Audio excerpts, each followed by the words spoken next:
I think that her letter, it wasn't a random statement, her letter to the Observer saying that anti-Semitism was no more significant than the experiences that redheads have was unconscionable, completely unconscionable. And therefore, I don't feel sorry for her in this respect.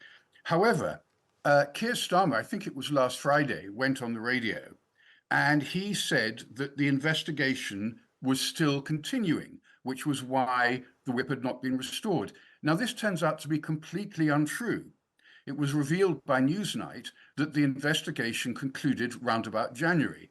So either Keir Starmer was lying, or he didn't know what was going on, and your listeners can judge which they believe. What do you make of all this? I'm rather for Diane Abbott because she's very much my generation. I've got a lot of admiration for what she stood for in the past and the stands she's made. So comes natural to me to champion someone like that who's having a rough time. As to the ins and outs of the nuances of language, I stand back from that because I think matters of principle are more important, and also individual independence. And I'm all for her doing what she wants to do, and let's see what happens. And it seems like from reports that she hasn't been allowed to do what she wanted to do. There were definitely quotes from friends of Dianne Abbott in the past few days suggesting that she wanted the whip restored and then she could announce that she was going to stand down with dignity. Do you think she's been mistreated in all of this? Oh, mistreatment in politics is half of the cause, isn't it? I think she's a needle in the side of the ongoing march of Labour towards power, and I think she's irritating them, and they'd quite like her out of the way. I'm rather champion her independence and her awkwardness. I think that's quite useful in politics. Doesn't do anyone any harm to have someone needling away at them, almost literally. That's what she's doing. Dominic Lawson?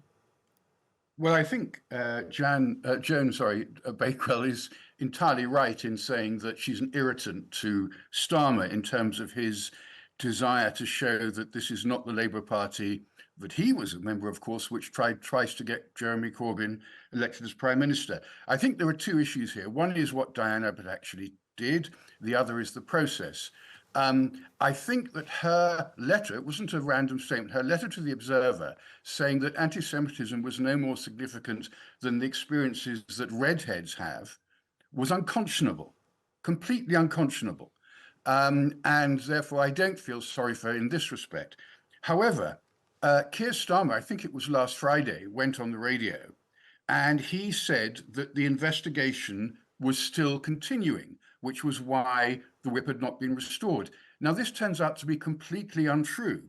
It was revealed by Newsnight that the investigation concluded round about January. So either Keir Starmer was lying, or he didn't know what was going on, and your listeners can judge which they believe. But I guess political parties can do what they want to do with this, really, can't they? And if Keir Starmer was trying to project an image, Dominic, of someone who is, sorting out the Labour Party, moving it on from the Jeremy Corbyn era, this is kind of what he'd like us all to see, isn't it? Absolutely. Absolutely, it's what he wants us all to see. All I'm saying is that he should tell the truth while doing it. I agree with that. I mean, Keir Starmer's doing a fantastic job in sorting things out. But I do think there has to be room for error and the needling impact of someone who is an irritant like Diana is. Why? Do you think it might be going too far in terms of having everybody toe a line? I mean, that will never last in a political party, will it? But at least at the moment, do you think he's chasing something that isn't achievable? I think it's very difficult because the strategy is very important and imminent. So, of course, he has to take short-term and definite lines. But my sympathies go more with the tolerance of people from the outside making an irritant of themselves. I think that's got a place in politics, perhaps not just before an election. Right, I want to talk about something else that's on the agenda today.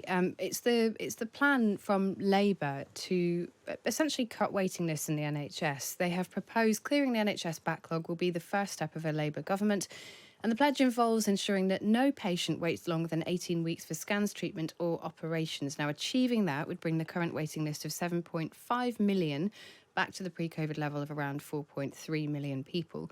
We've been speaking to Wes Streeting, Labour's Shadow Health Secretary, about how that plan might work. the waiting list varies at any one time, depending on the number of people who've come forward. What really matters is the waiting time, because that's the clinically driven target. Because if you've got a condition like cancer, we know that time matters. And I know that, and from my own experience as a cancer survivor. But also if you're waiting for things like orthopedics, hip and knee replacements, if you're waiting more than 18 weeks, that has a serious impact on your quality of life. Also has an impact often in terms of your working life. It does. And as Rachel Rees has argued, the health of the nation and the health of the economy are inextricably linked. Now, Joan, I asked Wes Streeting earlier on, is 18 weeks the best that people can hope for, or would Labour potentially look to go a little bit further? Because 18 weeks is still 4.5 months. It's a long time if you're waiting for something like an operation on your knee or your back, or something that's restricting your ability to go about your daily life. Do you think the main parties have limited their ambitions here, or is it important to be realistic when it comes to the NHS?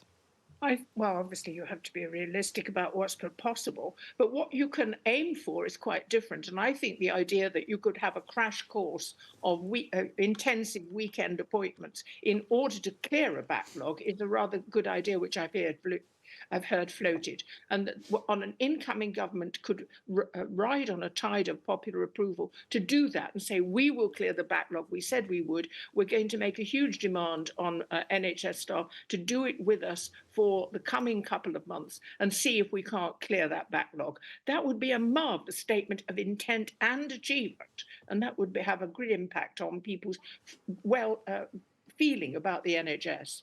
Dominic, is it achievable, though? Because what we're talking about here, I mean, Labour's using a model that at the moment is happening in some hospitals around the country. But in order to make it happen, for example, in the London hospital he cited in our interview, it can only be made a reality because they have a number of operating theatres in a very small space, and they can move their teams between them and set them up ready to go back to back. Not every hospital around the UK has that kind of facility. So how feasible is this, do you think? Well, that's true, but I think Wes Streeting is onto something when he says that the rest should learn from the best. I mean, there are enormous disparities in qualities between different hospitals and different working practices. So that's a sensible thing. However, it's interesting that one of the things that he says is that they should have much more weekend working. Well, I'm old enough to remember when Jeremy Hunt fought to try to have more weekend working among doctors and NHS workers, and he came up against huge opposition from the unions. He was certainly not supported by the Labour Party, and the unions are still calling, the junior doctors calling for a 35% pay increase, and they say they'll continue their industrial action under a different government. So I think it's going to be very, very difficult, particularly as, in effect, they are going to stick, well, they promised to stick, Labour, to the Conservative funding overall. And so there won't be any extra money. And that also limits her ability to meet this latest promise. Joan, that's a really good point, isn't it, about the unions? They will be a thorn in the side of whichever government is in Downing Street next. What do you think Labour will do to deal with that?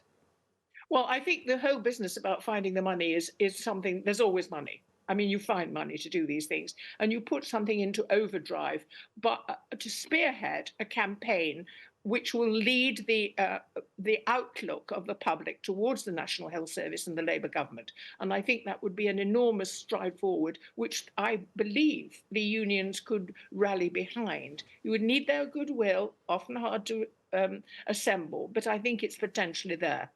And Dominic, we are getting messages into the studio. This is the second one. We had one earlier from somebody.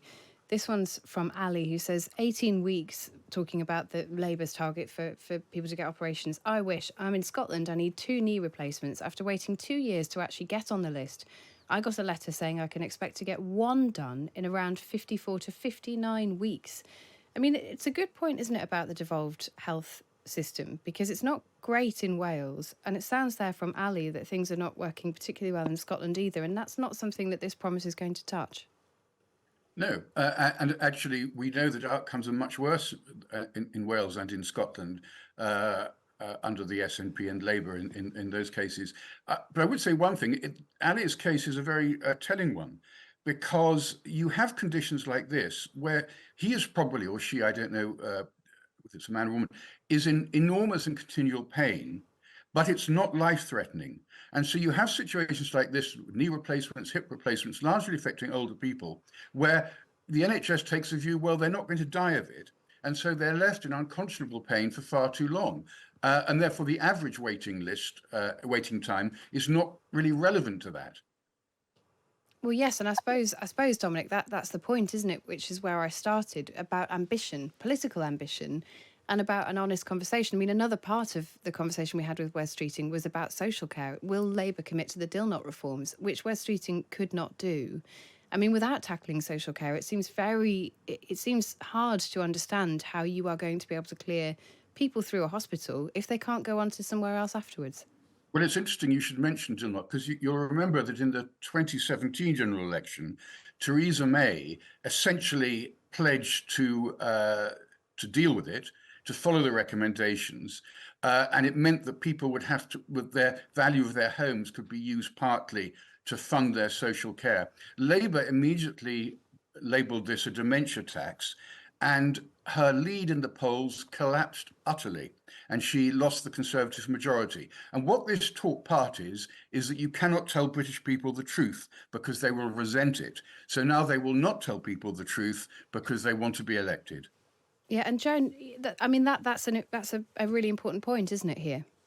It's a very cynical point. I don't think that necessarily maintains, because if you go to the election and get a Labour government in, there will be a change of mood. There has to be a change of mood. Otherwise, people will simply despair and give up on politics entirely. But isn't that the big question here, which is that if Labour is committing only to things which are quite careful within the same envelope of spending, which they are, and they're not willing to go further on things like social care, well, very, very big reform, at least not in the first term, that might actually be what happens here, that people do feel disappointed that things don't improve more quickly?